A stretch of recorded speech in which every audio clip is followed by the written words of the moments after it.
Жол ал тала менен шаарды, кургак жер менен деңизди, өлкөлөр менен континенттерди бириктирип, ар тараптуу байланышты камсыз кылган цивилизациянын күрөө тамыры. Негизинен ишибиздин баары ушул жерде камтылган. Узак сапарга чыккан айдоочунун бүтүндөй өмүрү ушул жак жол менен байланыштуу. Казакстандын батыш дарбазасы аталган Оралдын логистикалык потенциалы кандай? 2024-жылдын жыйынтыгы боюнча Батыш Казакстан облусунун Орусия Федерациясы менен товар жүгүртүүсү 755 миллион АКШ долларын түзгөн. Анын ичинен экспорттук жеткирүүлөр 146 миллион долларды камтыган. Казакстандан экспортталган товарлар дүйнөнүн кайсы өлкөлөрүнө жеткирилет? Келечекте биз продукциябызды Балтика өлкөлөрүнө жеткирүүнү мерчимдеп жатабыз. Ошондой эле Румынияга жана Молдовага жеткирүүлөрдү өнүктүрүүнү көздөбүз. Анткени аталган аймактар кыйла чоң, демек потенциалы жакшы. Батыш Казакстан областы Казакстан менен Орусиянын ортосундагы негизги соода дарбазасы катары белгилүү болгон өлкөнүн эң маанилүү логистикалык борбору. Аймакта өнүккөн транспорттук инфраструктура иш, 1 аба, 2 темир жол, 6 автомобиль өткөрүү пункттары, ошондой эле калктын чек арадан өтүүсүн жөнөкөлөткөн 19 өткөрүү пункттары иш алып барат.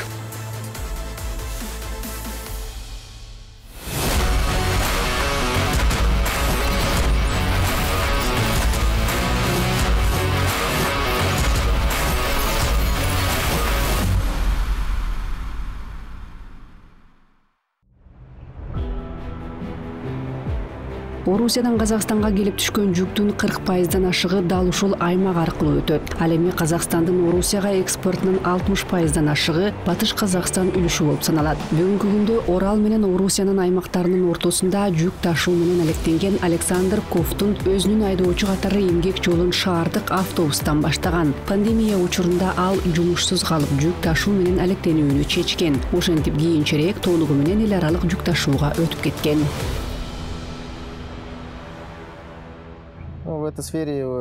Бул тармакта 5 жылдан бери иштеп келем. Мен жүктөрдү ташыйм. Негизинен Оралдан Москвага, Орусияга, ар кайсы шаарларга жеткирем. Анан Орусиядан Казакстанга дагы ташып келем. Ал жакка кургатылган жемиштерди ташып барсак, ал жактан сүт алып келебиз. Тооктун этин, тоңдурулган этти ташыйбыз. Жүктөрдү болсо сайт аркылуу табабыз. Азыр менде экинчи жүк ташуучу унаа бар. Учурда ал Москвада, Казакстанга, Оралга жүктөлүп жатат. Биз жүктү Fafa сайтынан өзүбүздүн Казакстандагы сайтыбыздан таап алабыз. Ал жакта биздин казакстандык логистиктер жүктөрдү, билдирмелерди жүктөп коюшат. Биз болсо баасы жана чени жагынан кайсынысы ылайыктуу экендигин билүү үчүн ошол билдирмелерди карап чыгабыз. Ошентип алар менен келишим түзүп иштей баштайбыз. И заключаем с ним договор, заявку и работаем.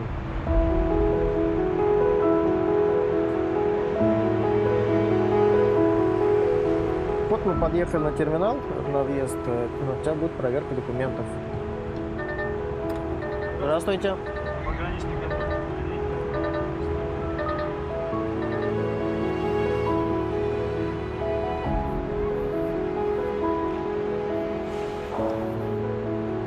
Последний, да?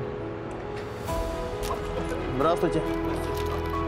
Ооба, узак жолду басып өтүп, баалуу жүктөрдү өз убагында жеткирүүнүн өзү жооптуу иш. Бирок жолду текшерүүлөрдөн, бажы көзөмөлдөрүнөн өтүү таптакыр башка маселе. Александр бизге эл аралык жүк ташуу учурунда айдоочулар кандай кыйынчылыктарга кириптер болуп келгендери тууралуу кенен сөз куруп берди. Здравствуйте. Уральск, Москва, сухофрукты, 20 тонн. Бывает, конечно, и трудности, бывает непогоды. Албетте кыйынчылыктар бар. Аба ырайы начар болуп калат. Кар, бороон, катуу шамал болуп жолдор жабылат. Анан чек арада эзилме деген башталат. Бир нече километрлерге созулган. Суткалап туруп калабыз. Албетте үй бүлөбүздү сагынабыз. Үйгө барбай каласың. Балким кызың сагынып жаткандыр. Алар чалышат. Ата качан келесиз деп. Үйдө көбүрөөк болуу үчүн болгон аракетиңди жумшайсың. Негизинен ишибиздин баары ушул жерде камтылган. Узак сапарга чыккан айдоочунун бүтүндөй өмүрү ушул жак жол менен байланыштуу. Дальнобой весь по дороге.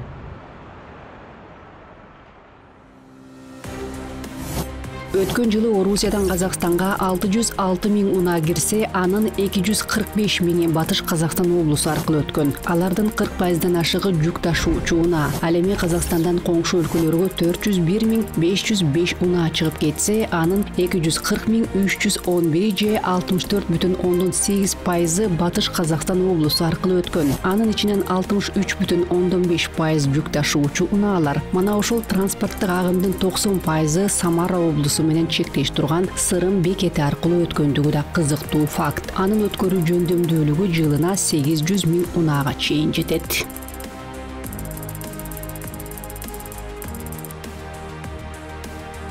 Батыш Казакстан облусунда жайгашкан Сырым өткөрмө бекети Казакстан менен Орусиянын ортосундагы эң маанилүү чек ара түйүнү болуп саналат. Ал Евразия экономикалык биримдигинин алкагында жүк жана жүргүнчү ташууда стратегиялык ролду ойнойт. Анткени дал ошол бекет аркылуу товарлардын көпчүлүк бөлүгү өтүп, андан кийин алар дүйнөнүн ар кайсы өлкөлөрүнө жеткирилет.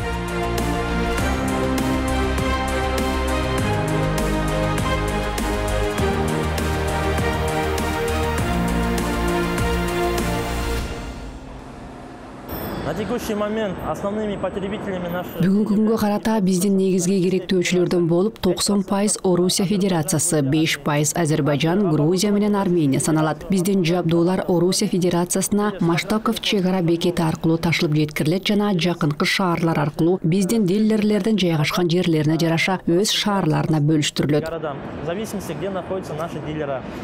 Что касается Азербайжан, Грузия, Арменияга кайрыла турган болсок, ал жакта Атрау аркылуу программалык өтмөк бар. Астрахан Азербайжан аркылуу Грузия менен Арменияга кетет. Ошондой эле бизде Молдовага жеткирүү боюнча да тажрыйбабыз бар. Ал жакта логистикалык хаб бар экен. Биз Актау аркылуу, башкача айтканда порт аркылуу. Буйрутмачы өз автоунаасын Актау порту аркылуу койгон. Алгач Азербайжанга, ал жактан Грузия, Болгария, андан ары Молдовага кеткен.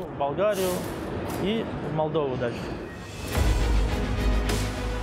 Батыш Казакстан оболу көмүртек чийки затынын ири экспортёру катары таанымал. Мындан тышкары область мунайзат продукцияларын, un, эт, консерваларды, макарон азыктары, колбаса, насостук жана компрессордук түтүктөрдү, трансформаторлорду, ошондой эле мунай газ жабдууларынын ар кандай тетиктери жана комплектөөчүлөрдү экспорттоп келет. Аталган иштин жүрүшүндө логистикалык кыйынчылыктар да келип чыгат. Батыш Казакстан областынын ишкердик жана индустриалдык инновациялык өнүктүрүү башкармалыгынын башчысы Нуржан Утепбаев экспортчуларды мамлекеттик колдоо жана экспортту илгерилетүү чаралары тууралуу сөз кылып берди.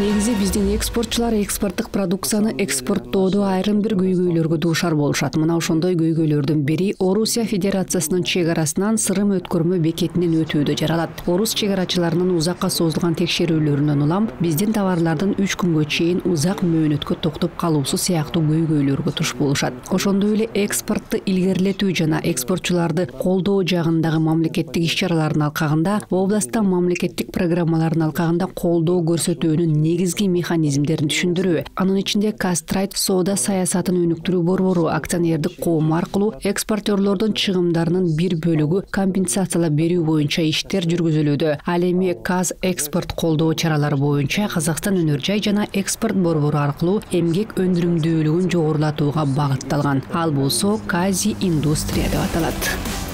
Кайсыл болбосун аймактын транзиттик потенциалын өзгөчө автологистиканы өнүктүрүү үчүн жолдор эң мыкты абалда болуусу зарыл. Эгерде контролдук өткөрүү бекеттериндеги кезекке жолдун начар абалын кошо турган болсок, транспорттун кечигүүсү орун алат. Анда бүтүндөй логистикалык тутумдун иши начарлап кетет. Ошондуктан областта жаңы жолдорду куруу жана эскилерин реконструкциялоо иштери жигердүү жүрүп жатат. Транспорттук инфраструктуранын сапатын өркүндөтүү экспорттун жана импорттун көлөмүн көбөйтүүгө олуттуу таасир тигизет. Бүгүнкү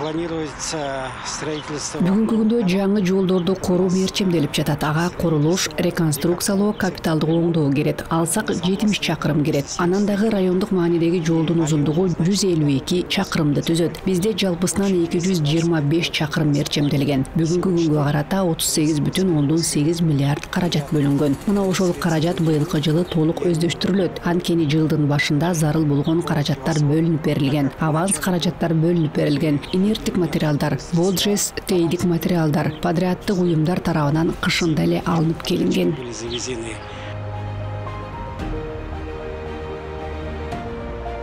Мен регламент жагын билбейм, бирок биз адегенде салык кызматынан анан паспорт үстөлүнөн ветеринардык кеңсе болсо ошол жактан дагы өтөбүз. Эгер фито болсо анда фитодон да өтөбүз. Ушул сыяктуу иштерди аткарабыз. Болду, анан кеттик. Текшерүүдөн өтүү жана жөнөп кетүү. Орусияда дагы эгерде тоңдурулган эт алып барсак, анан ветеринардык текшерүүдөн, паспорттук текшерүүдөн, салык инспекциясынан өтүп, анан Казакстандан чыгып кетебиз. Ал эми ишибиз жагат, жакпайт деп эмнелерди айтаарымды да билбейм.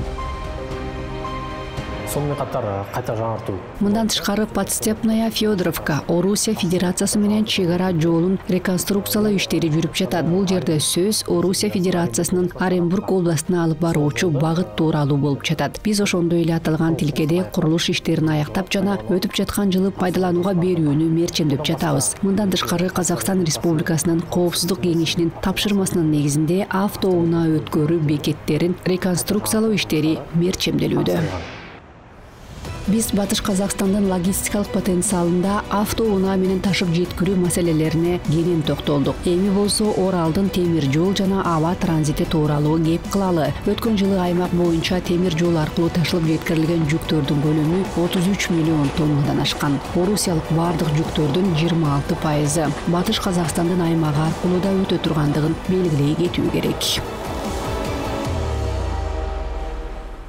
Темир жол магистралы областтын түндүк бөлүгү аркылуу өтүп, аны Орусия менен байланыштырып турат. Мындан тышкары өзүбүз билгендей, област мунай зат продуктларын, ун, эт, консерва, макарон азыктарын, колбаса азыктарын, муунактуу валдарды, насостук жана компрессордук түтүктөрдү, трансформаторлорду, ошондой эле мунай газ жабдууларынын ар кандай тетиктери жана комплектөөчүлөрдү экспорттоп келет. Бирок биринчи кезекте биздин област көмүр, суутек чийки затынын эң ири экспорттоочу катары белгилүү. 2024-жылдын жыйынтыгы боюнча Батыш Казакстан областынын Орусия Федерациясы менен товар жүгүртүүсү 755 миллион АКШ долларын түссө, анын ичинен экспорттук жеткирүүлөр 146 миллион долларына барабар болгон. Ушул эле мезгилге салыштырып карасак, өсүш бар.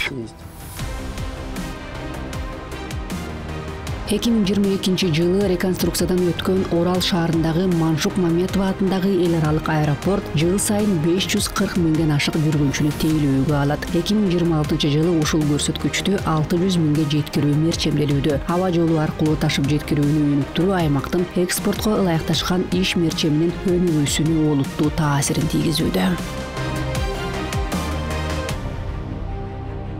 Прогноз на экспорта на 2000. Бүгүнкү күнгө карата 2025-жылы экспорттук болжолдоолорубуз 340 миллион АКШ долларын түзүүдө. 2025-жылы болжолдонгон көрсөткүчтөргө жетишүү максатында бир катар экспортко ыкташуу долбоорлорун ишке ашыруу мерчемделүүдө. Өлкөбүздүн президенти тарабынан импортду алмаштыруучу жогорку технологиялуу жаңы долбоорлорду ачуу тапшырмасын койгон. Ошондуктан быйыл областка жаңы долбоорлорду киргизебиз. Жаңы долбоорлорду ишке киргизүүдө иштеп жаткан ишканалардын базасында экспорттук өсүшүн камсыз кылат жана мерчемделген көрсөткүчтөрдүн аткарылышын камсыз кылууга мүмкүндүк берет.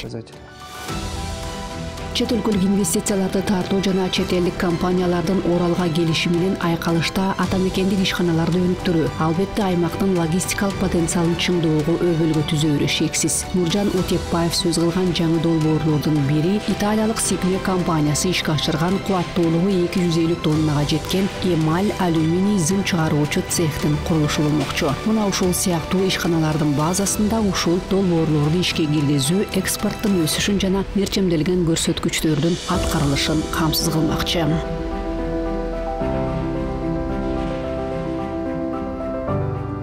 На перспективе мы планируем поставить. Келечекте биз продукциябызды Балтика өлкөлөрүнө жеткирүүнү мерчемдеп жатабыз. Ошондой эле Румыния жана Молдовага жеткирүүлөрдү өнүктүрүүнү көздөйбүз. Анткени аталган аймактар кыйла чоң, демек потенциалы жакшы.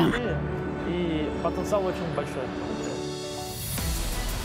Батыш Казакстандын атап айтканда Орал шаарынын логистикалык потенциалын андан ары өнүктүрүү маанилүү. Аны 2025-жылга карата областта болжолдонуп жаткан экспорттук болжол тастыктап турат. Ал 340,4 миллион АКШ долларын түзөдү. Казакстан аркылуу чыгыш менен батышты байланыштыруучу транспорттук коридорлордун негизги артыкчылыктарынан болуп, аралыктардын бир кыйла кыскарышы саналат. Алсак Казакстан аркылуу Кытай менен Европанын ортосундагы каттамды толук пайдалануу учурунда деңиз жолунда салыштырылган транспорттук аралык 2 эсеге, ал эми Орусия аркылуу өткөн транзитке салыштырганда 1000 километрге кыскарат. Казакстан түндүк менен түштүктүн, чыгыш менен батыштын глобалдык кесилишинде жайгашкан. Мына ошол дагы биздин өлкөгө өзгөчө артыкчылык берет. Демек, транспорт логистикалык тармак экономикабыздын кыймылдаткыч күчтөрүнүн бирине айланарында шек жок.